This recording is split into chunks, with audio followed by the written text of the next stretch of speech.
Yeah, I mean, our system is ridiculous. Basically, if you are part of the machine, if you are a Democrat or a Republican, you are grandfathered in. You have to Yeah. compete within your party, and that's fine. And then you're automatically on.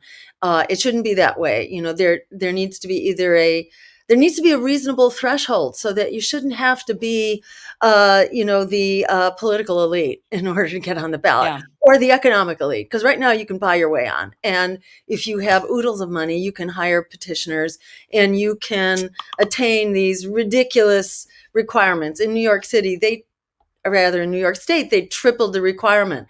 And that was done in a budget bill as a secret hidden provision. So there was no discussion or debate. New Yorkers, like everybody everywhere, wants more choices, especially, in the current election. But as a rule, it's been growing over decades that people want to have more choices, not just be limited to the two parties of war and Wall Street, basically.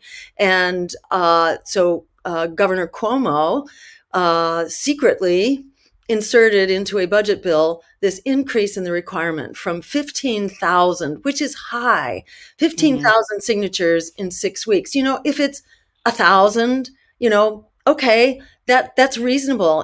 It's reasonable to have to show that you have some support Right. in order to get on the ballot. And in most countries around the world, there are reasonable requirements.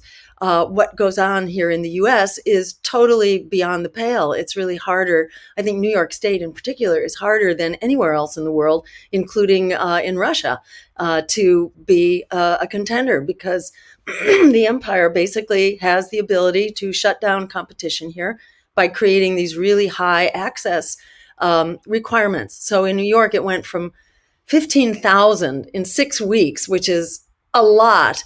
You can't do it really without paid petitioning help and an army of volunteers. They tripled that to 45,000 and within the same 6 weeks. That's unbelievable. And then they announced, they are that clueless that they shamelessly announced, that is the DNC, the Democratic National Committee, announced that they have hired an army of lawyers. That's what they call it, an army of lawyers in order to throw people off the ballot, basically, to look for technicalities. Like if your registration shows your full middle name, but you signed your petition with just your middle initial or without a middle What? name and the address is the same, Oh they can throw you no. off. So, this is outrageous and is very contrary, to the fervently expressed views of voters that we want more candidates, especially in this election where these two zombies that people didn't want to start with. We're in elections where people vote against who you hate the most Yeah. instead of for what you want. That's no way to have a vision forward, to address our issues, to say what's critical. We need an affirmative vote. And, above all, I think the message is people should not be intimidated into being silenced. And anyone who tells you that they own your vote, that you do not have freedom of choice, they should not even be considered, and for the Right. DNC to be telling you that you owe it to the Democrats to vote Democratic, they should not even be considered for your vote. Right. Candidates have to earn your vote. They don't own your vote. So they were able to just triple the requirement. Who made that decision? Who and how do they across? How do they go about making that type of decision?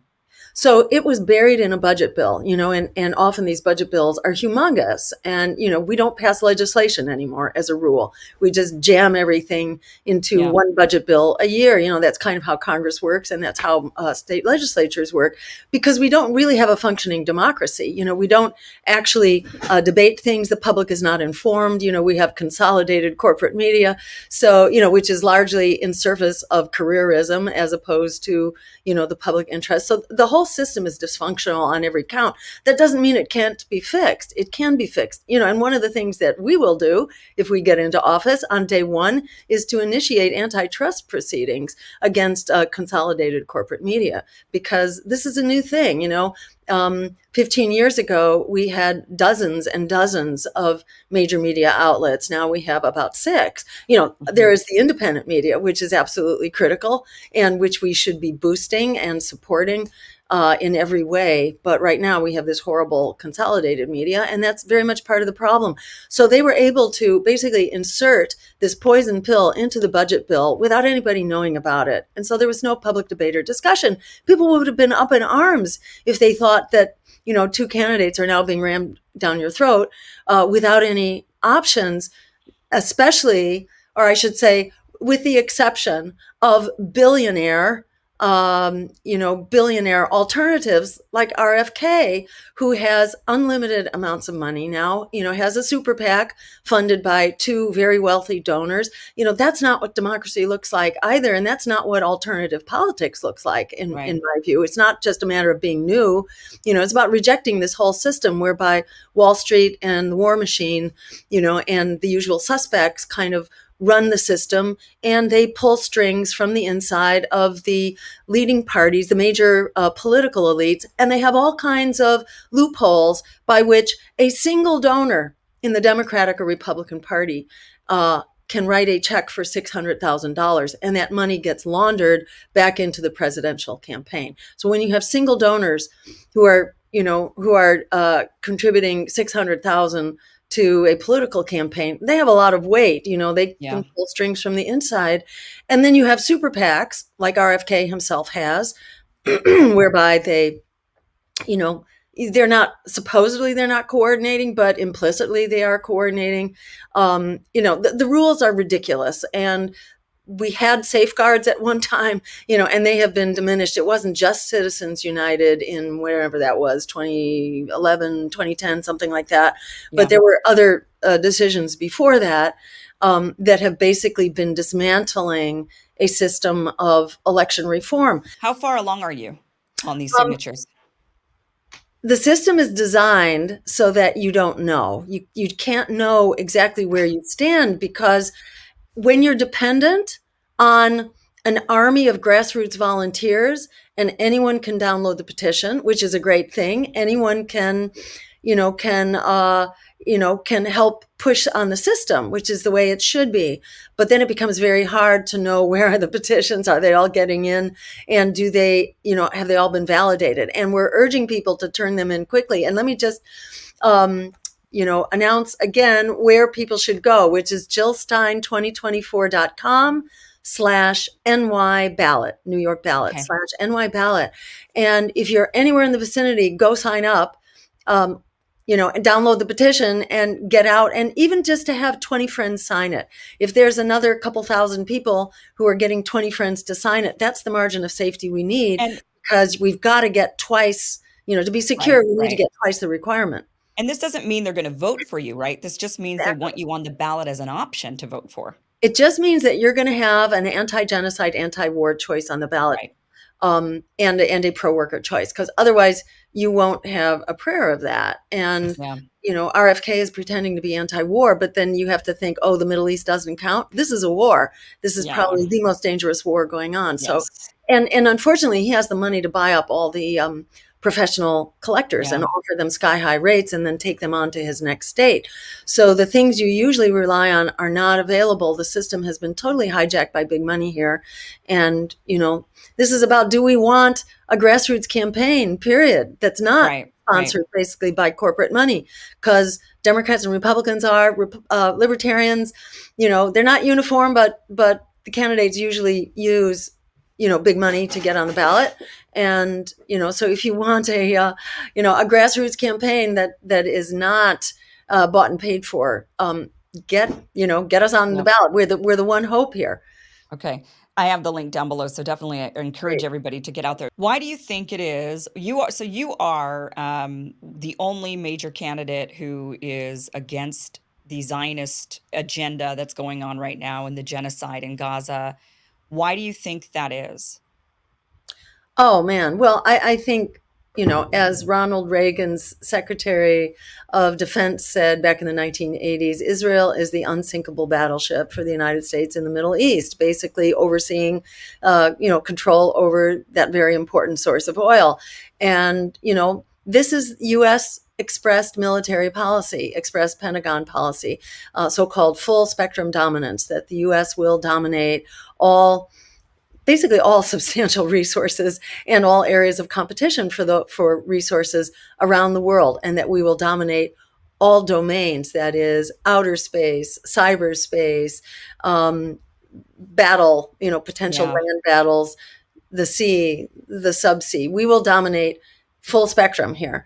And we will not allow even regional powers to rise to regional prominence, because we have to have total control. Now, how is that working out for us? We have lost every battle starting back in the 1960s, when we Hmm. flagrantly lost Vietnam and murdered some 3 million Vietnamese as part of that battle, and others, in Cambodia and so on. We've had this horrific imperial policy, and Israel is sort of a settler colonial Hmm. state, which is very much allied with U.S. interests. And this is a shame, because Palestine, the traditional Palestine, and Jerusalem was multicultural, multi-religious. Christians, Jews, and Muslims lived peacefully side by side until the Zionists came with the intention of practicing ethnic cleansing. That's not to Yeah. say that every immigrant who came, fleeing pogroms of the Right. Holocaust or in the aftermath, that's not to say this was their intention. But the organizers, Yeah.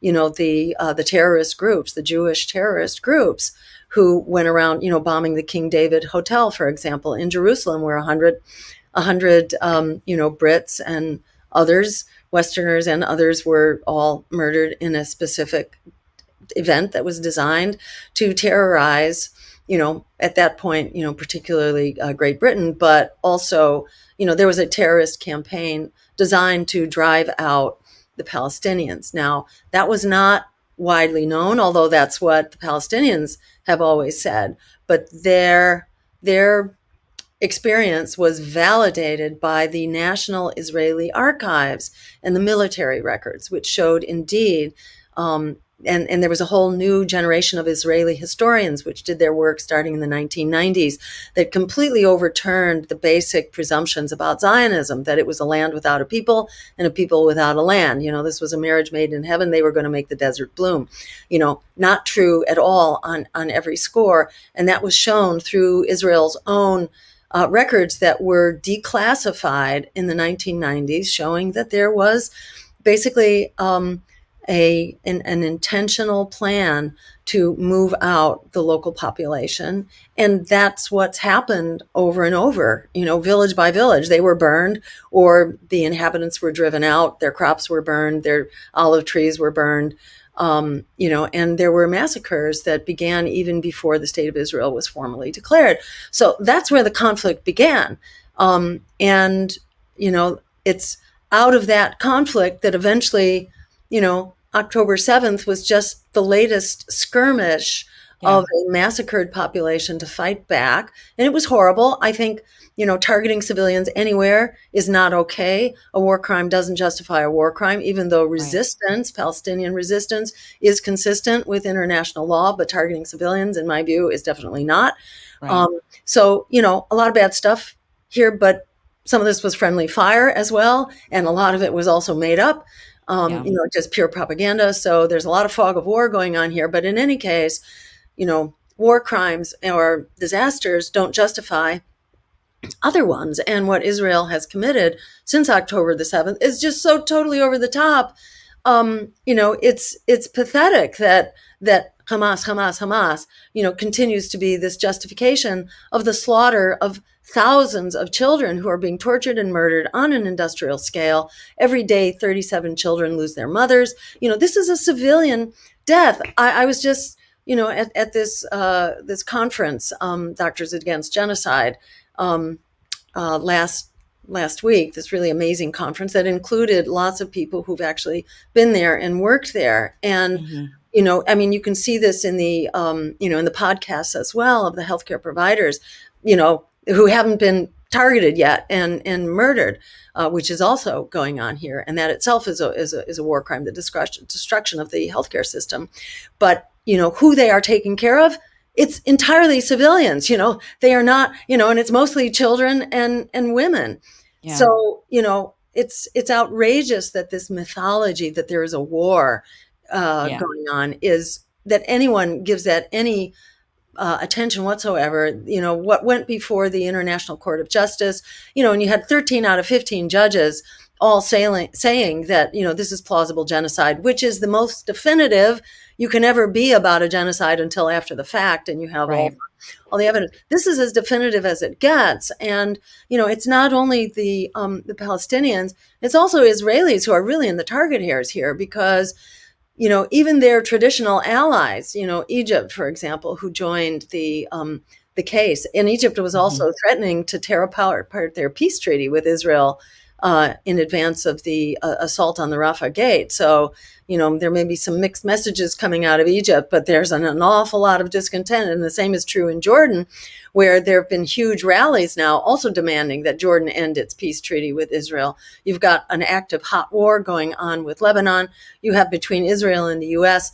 some five countries, including Iran, which is actually being targeted. Iran is networked with Russia, which obviously, they have a military alliance, and Russia obviously has, nuclear weapons. This could go ballistic. This is like a Right. pre-World War I situation with nuclear weapons thrown into the mix. So this puts us all in the target hairs of the violence, because once you got a nuclear war, it doesn't matter where it happens.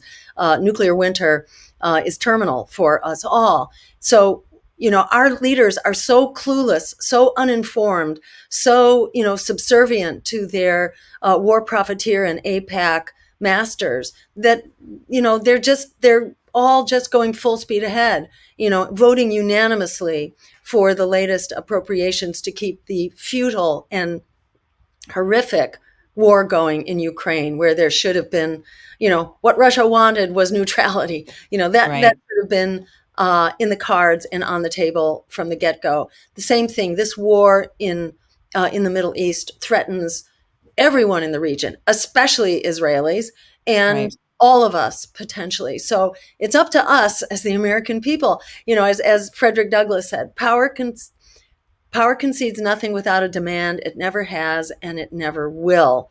We have to be that demand. And we can do that knowing that the American people are behind this demand. It's not just the United Nations. It's not just world opinion. It's also the opinion of the American people, who want an immediate ceasefire and a diplomatic solution by substantial and growing majorities. That's what the students were standing up for when they got their heads bashed in, what the majority of the American people say. So we have to stand up for that, and we have to Mhm. stand up for that in this election.